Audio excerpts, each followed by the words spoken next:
Hi guys, welcome. We're looking at week 3 this week, and we're going to be going through lessons 86, 87, and 88.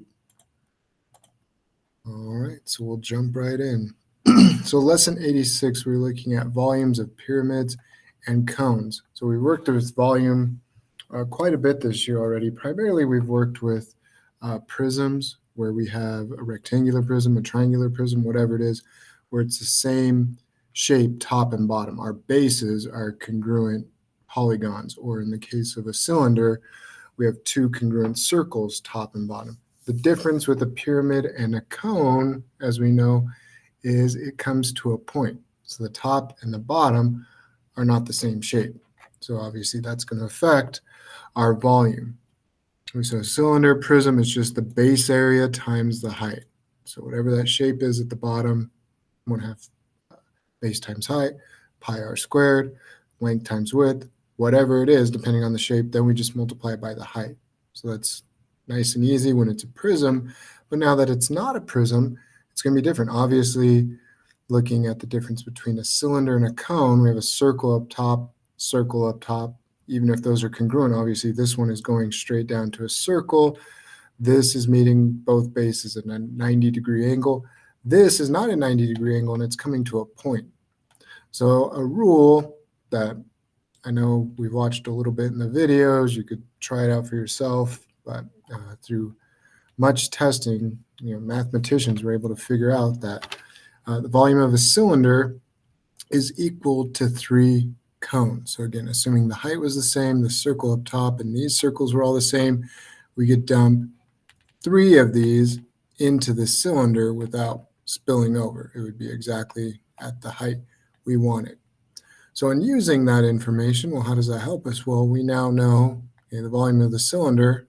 If it's 3 times the volume of a cone, then the volume of the cone is going to be 1/3 of that cylinder. If it takes 3 to fill up, then it's going to be, each of these is 1/3 of the cylinder. So a cylinder, we know pi r squared, area of a circle, times the height. That's our cylinder. And then 1/3 times that is going to give us the volume of a cone. And this is on your reference sheet, but again, if we remember a cylinder, and there's 3 cones that go into a cylinder, that'll help us out. Okay, so Aiden built 2 cones, one on the sand on the beach. The diameter of the smaller was 6. It means the radius was 3. The diameter of the larger was 12, which means the radius is 6. And its height was 10. So we have 3 and 5, 6 and 10. So we multiplied by 2, multiplied by 2. How many times greater is the volume of the larger cone than the smaller cone? So we're going to do, let's jump over here.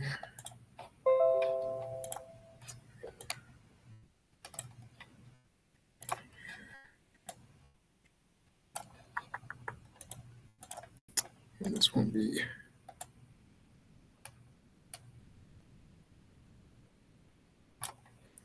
no, that works, that's fine.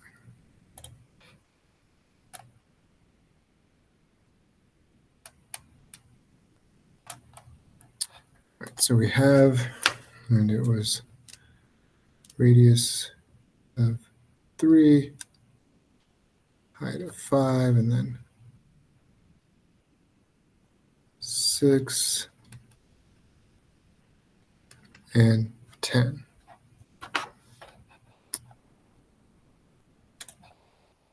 And it was inches. Okay. All right, so let's find the area of this. We know it's 1/3 pi r squared. So our radius is 3. So we're going to put in 3. That 3 squared is 9. So 1/3 pi times 9. 9 times 1/3 is 3. So this is 3 pi square inches.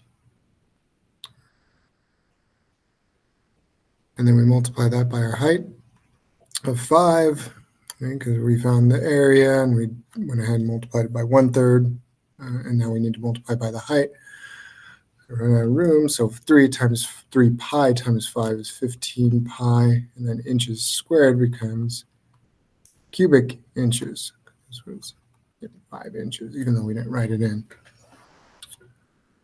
All right, so now let's look at this one, 6 and 10, so 1/3 pi r squared times a height.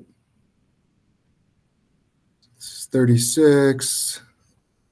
36, 1/3 of 36 is 12 times 10 is 120. So 120 pi inches cubed. Let me make sure I didn't.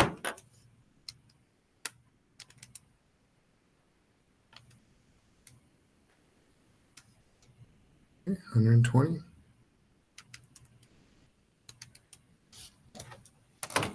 So 120, if we did want to figure out how many times bigger this is, 15 pi times what equals 120 pi, or 120 pi divided by 15 pi. Pi and pi would cancel out, and then 120 divided by 15 is 8. So this one is 8 times greater than this one. Okay, and how did we get that? Well, what was our scale factor? We've talked about this quite a bit, but if we have perimeter, okay, we just multiply our perimeter times whatever our scale factor is. Okay, if it's area, lateral surface area, just surface area, anything two-dimensional, still area. It's our scale factor squared. And then volume, since we're multiplying 3 dimensions, it's going to be, the new volume is going to be whatever our scale factor was to the power of 3.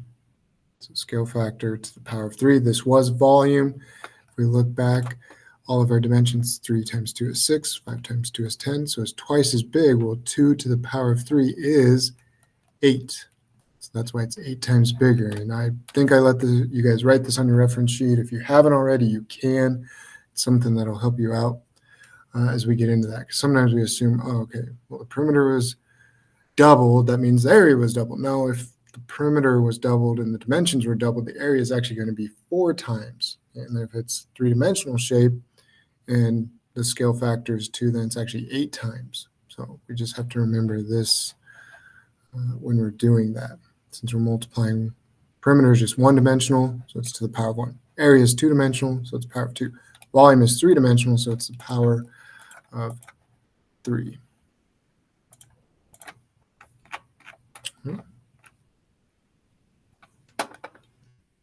All right, now volume of 1 prism, volume of 3 pyramids. So again, that same kind of rule of 3 pyramids.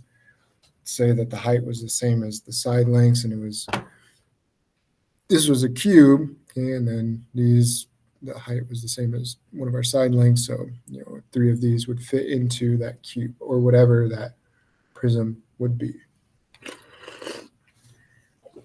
Again, for me, for whatever reason, it doesn't look like it's like really 3 of them will fit in there, but yes, they will. And then we watched some video. We could probably even do an experiment ourselves to make sure.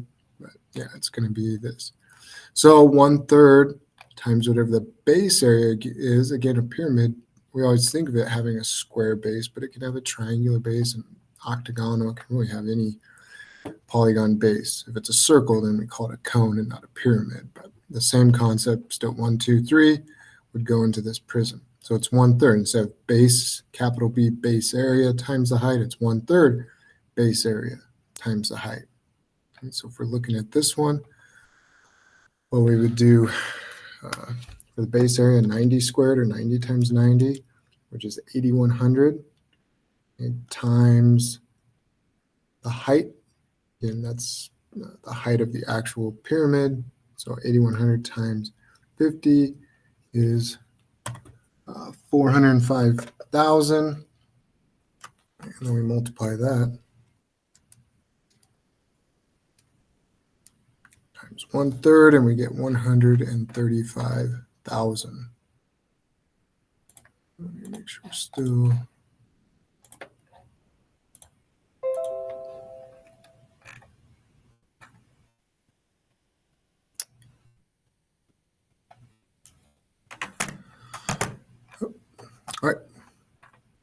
So again, we find the base area, multiply it by the height, just like we do with any prism, but now that's not a prism. We have to multiply it by 1/3. So we have to remember that additional step.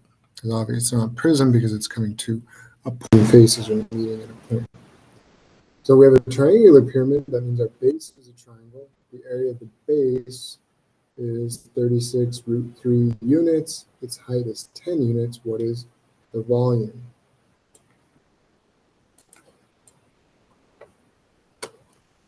Make sure I remember, right.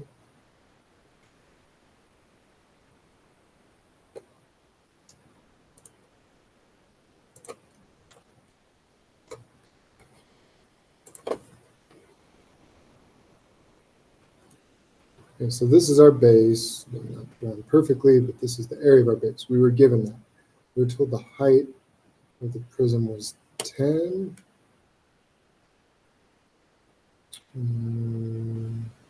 Okay, it's just units, so 10 units. And so we're going to do 1/3 the base area times the height. Now, since it's multiplication, we can do in any order if that's going to make life easier. 1/3 times 36 root 3 would be 12. Root 3 times 10, 120. Root 3, and it was units, so units to the power of 3. So they don't have their units in there, but make sure you include it, even though it's just units. Like we do in a coordinate plane when we're doing two-dimensional shapes, we put units and units squared. So let's still not forget about those. All right, practice set we will go over. So that's first lesson for the week. Next one is 87, scale drawing word problem. So we're going to be doing a word problem involving scale. So a map, for example, is a small representation of a larger physical region. If the map is drawn to scale, then the smaller units of measure on the map correspond to the larger units of a measure in its actual region. So if you've ever looked at a map and then you see a little key down below, it has probably your north, south, east, and west, but then it has, 1 inch is 200 miles or whatever, depending on how large the area. If you're looking at one town versus one entire nation or continent, obviously the scales are going to be adjusted. So that's what we have. And it's got to be drawn to scale, meaning that if an inch is 100 miles and something on the map is 3 inches apart, then it's 300 miles apart in the actual landmass. We use scale factors to convert. Again, scale factors, we don't always, but sometimes we think of getting bigger, but we can also use scale factors to make things smaller. If we're doing, making a model of an airplane or a building or something, we're not going to make it the actual size because then we have an actual plane or building. We want to make it smaller, so we're going to do a scale factor that makes all the units smaller. So if we're looking at example 1, Mary sketched a scale drawing of a dream garden using 1 inch to represent 2 feet. The garden is 8 inches long. How long will Mary's garden be? If the garden is 12 feet wide, how wide should the drawing be? So this is the scale for A, 8 inches, and we know 1 inch equals 2 feet. So 1 to 2 is our ratio. It's inches to feet. We could do 1 to 24 inches, but since we know the garden is probably going to be easier to express in measurements of feet instead of inches, we'll just keep it like this as long as we remember that and keep these the same. So 1 to 2, and then 8, we know it's 8 inches long. How long will the garden be? We set up our ratios, we cross multiply. 1L equals 8 times 2, so L equals 16. So that's how long it's going to be. Same thing for width. 1 to 2, W to 12, which was 12 feet wide. Okay, so we can probably look at this one where 1/2 equals what number over 12? 2 times 6 is 12, so 1 times 6. 6, we can do it that way, or we can still cross multiply. 1 times 12 equals 2w. Divide both sides by 2. W equals 6. Okay. So the width in inches on the drawing needs to be 6 inches wide. Maybe we see this a lot with drawings and floor plans and different things that people are trying to design a home or apartment or bedroom or whatever. They'll obviously do it to scale, and that needs to be accurate, because then when you go to build it, if the measurement's wrong or whatever, it's going to be wrong when you actually go to build it. So Edmund wants to convert the attic to living space. He has made a scale drawing. 1 inch equals 16 feet. What are the dimensions of bedroom 2? So if we had a ruler, again, this isn't to scale, and I'd be holding a ruler against the computer screen and it's projected, so it's not even the same size as it is in the book. But if you have your book, you go and you set a ruler across and down and across, you'll be able to figure out these dimensions. So if we get bedroom 2 is 1 inch long and 3/4 inches wide, 1 inch is 16 feet, and it's 16 feet. An alternative to writing and solving in proportion is multiplying by the scale factor. So the scale factor, to compute width of bedroom 2, we multiply the width of the drawing by the scale factor. So 3/4 times 16 foot to 1 inch. So every inch is equal to 16 feet. We want to get rid of inches in the numerator, so I put inches in the denominator.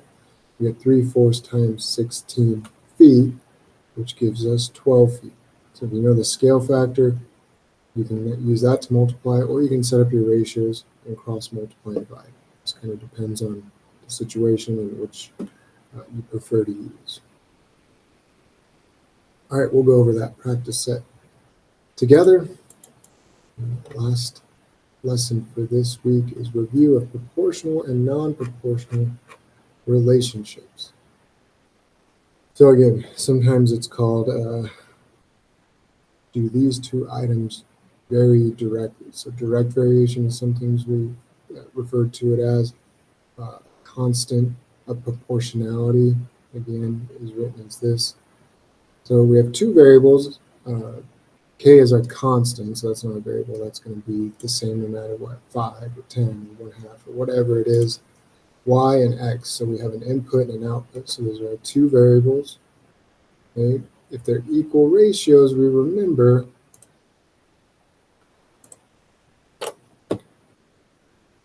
so this all comes from this equation. We know from a coordinate plane, it's got to go through the origin and be linear. So that's how we can see if we have the graph, we can determine if it's directly proportional by looking at the graph. Linear, goes through the origin, check and check. So it is directly proportional. Now, in this, we know the constant K is always going to stay the same. So we can write the equation in terms of K by dividing both sides by X. So we get K equals Y divided by X. So if we have a table of numbers, maybe we don't have the graph, maybe we have the table of numbers, and we have to determine if it's directly proportional. Take your Y, or whatever your output is, divide it by your input, you get a number. And you do the next set of numbers. It should be the exact same thing. Third set, fourth set, it should be the same no matter where you are. And if it's not, then you know it's not directly proportional. And let's look at an example. So we said when we have the graph, that makes it really easy if we remember the two things, that it's got to be linear and goes through the origin. So linear, but does not go through the origin. So A, no. Cost of oranges, well, if I buy 0, I pay 0. So it does go through the origin and it's linear. There's no sort of discount if I buy over a certain amount. Area of a square, it does go through the origin, but it's got this curve, this J shape to it, so it is not linear. It's got to meet both of those criteria. If we're looking at the following tables, record the effect of dilating in the perimeter. So if the side length is 2, the perimeter is 8. 3, 12, 4, 16, 5, 20, and so on. So as I said, if we took our y and divided by our x, 8 divided by 2 is 4.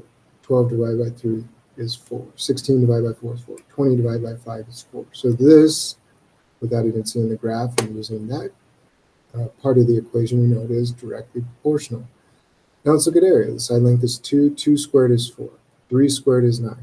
4 squared is 16. 4 divided by 2 is 2. 9 divided by 3 is 3. 16 divided by 4 is 4. So we're not getting the same K constant out of that, so we know that this is not directly proportional. So just looked at in example C, the graph of what that would look like. As the side length is getting bigger, the area is going up exponentially, so it's not linear. But we also see it in this version right there.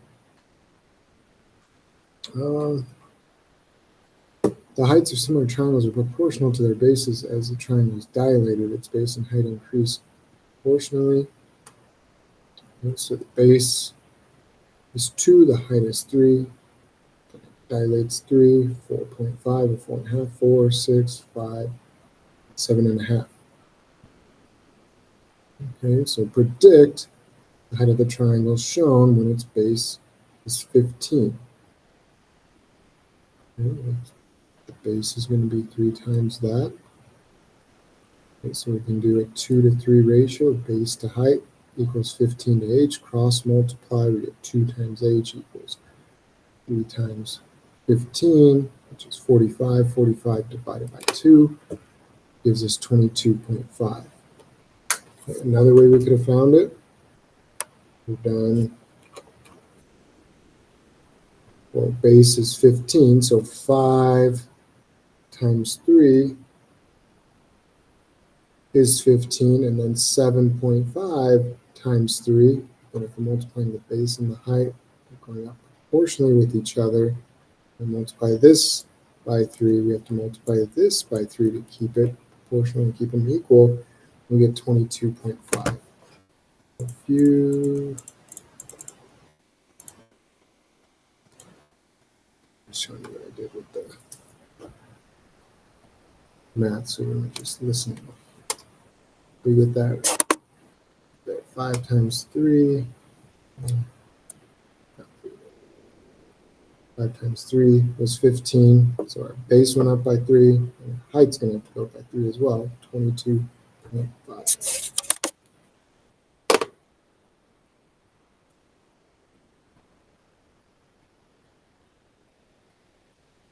Okay. Let's look at these. State whether each equation below indicates a proportional relationship. One thing we could do is we could call everything on this side our dependent. We could graph it into our calculator using y and then making our other variable x. We could do that and graph and see what we got. So A, well, if we put in pi times 1, pi times 2, pi times 3, our circumference is going to be going up by that same amount. So this we could rewrite, and we've actually looked at that before.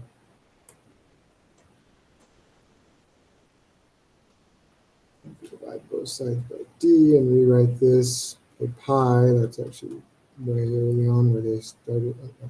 So that's where they got this ratio from. They started realizing, oh, the circumference and diameter is just a little over 3 every time that we get that. We divide our circumference by our diameter, we're getting this constant ratio. Eventually, that's where they got.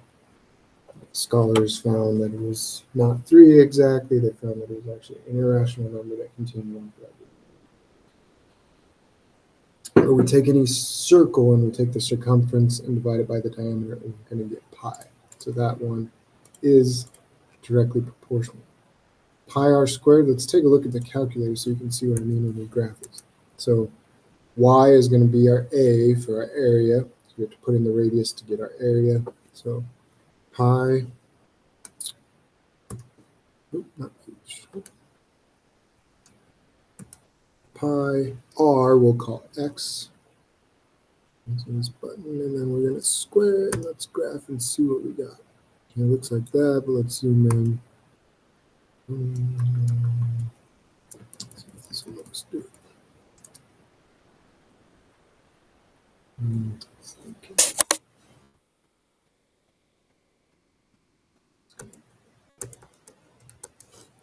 freeze up. Hold on.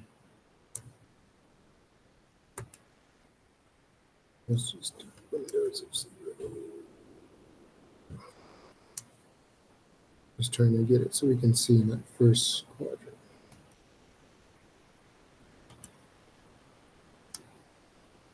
Okay, I was just trying to adjust the window so we could see a little better. So we're just looking at the first quadrant because we know we can't have a negative radius, but if we graph it, it shows all 4 quadrants in the calculator.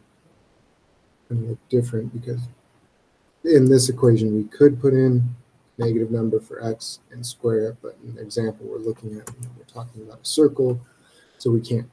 This does go through the origin, but it is not linear, so no, it would not be directly proportional. So no. Y equals 2x plus 1. Okay, that's another one we could.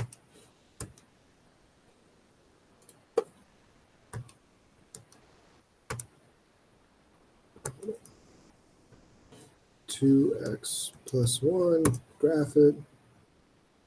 Okay, it looks like it's linear, yes, but it does not go through the origin. It's very close. It doesn't hit through the origin, so this would not be directly proportional. Because if we put in 0 for x, we're going to get 2 times 0, 0 plus 1. Y is going to be 1, not 0. That is not the origin. Okay. So look at practice set when we return. So looks like there's a bunch. So good. All right, we'll go over these when we return. That's all we have for this week. See you guys in class.